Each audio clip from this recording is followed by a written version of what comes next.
പറഞ്ഞല്ലേ ഇതിവിടെ ചോദിക്കരുതെന്ന്. പിള്ളേരുടെ സംശയങ്ങള് നമ്മളല്ലാതെ ആര് പറഞ്ഞു കൊടുക്കാനോ ഷാളി? ചേട്ടാ വേണ്ട, വെറുതെ ആവശ്യമില്ലാത്ത കാര്യത്തിൽ നിൽക്കണ്ട.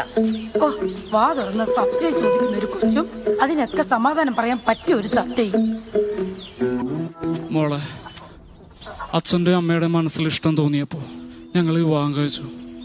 അതുപോലെ തന്നെ ഞങ്ങൾ സ്നേഹത്തോടു കൂടി ഒന്നായപ്പോ അമ്മയുടെ വയറ്റിൽ മോളുണ്ടായി. അങ്ങനെ അമ്മയുടെ വയറ്റിൽ കിടന്ന് മോൾ ഓരോ മാസവും വളർന്നു.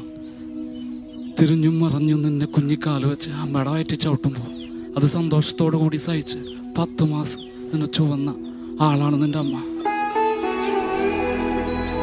വേദന കടിച്ചമത്തി നൊന്ത് പ്രസവിച്ച് നിന്ന് ഒരു നോക്ക് കാണാനുള്ള നിന്റെ അമ്മയുടെ വെപ്രാണും സന്തോഷമൊക്കെ നേരിട്ട് കണ്ടവനാണ് നിന്റെ അച്ഛൻ. മക്കൾക്ക് വേണ്ടി എന്തും ത്യജിക്കുന്നവരാണ് അമ്മമാര്. അവരൊരിക്കലും കരയിപ്പിക്കരുത്.